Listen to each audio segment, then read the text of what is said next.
బయట దేశాల్లో ఉన్న మన తెలుగు వారికి మన పికిల్స్ చాలా బాగా ఉపయోగపడుతున్నాయండి. ఒక కస్టమర్ కాల్ చేసి, మేడం నేను సౌత్ ఆఫ్రికాలో ఉంటాను, మా వైఫ్ 21st ఫ్లైట్ అనమాట, ఇక్కడికి వస్తారు, ఇక్కడ ఫుడ్ సరిగ్గా ఉండదు, 2 కేజెస్ అని లెక్క మీ పికిల్స్ కావాలి అని చెప్పి ఆర్డర్ చేసుకున్నారు. వాళ్ళది కూడా వైజాగ్ అండి, గాజువాక్ అనమాట. వాళ్ళు మనల్ని కాంటాక్ట్ అయ్యి మీరు చేసే విధానం చాలా బాగుంటుంది, ఎట్లా అయినా 2 డేస్లో పికిల్స్ అందజేయండి అని చెప్పన్నారనమాట. ఫ్రెష్గా ప్రిపేర్ చేసి 2 డేస్ ర్యాపిడో బుక్ చేసి పంపించేశానండి.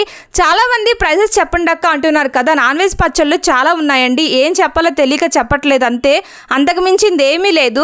రివ్యూస్ పోస్ట్ చేద్దాం అనుకుంటే పికిల్స్ అలా ప్రిపేర్ చేస్తూనే ఉంటున్నా, టైం ఉండట్లేదు. ఇప్పటి వరకు ఏ నెగిటివ్ కామెంట్స్ మన ఛానల్లో లేదు. పికిల్ బిజినెస్ మొదలు పెట్టేసరికి ఒక్కొక్కరు పెడుతున్నారనమాట. నా దగ్గర పర్చేస్ చేసిన వాళ్ళు రివ్యూస్ ప్రతి ఒక్కటి నా దగ్గర ఉన్నాయి.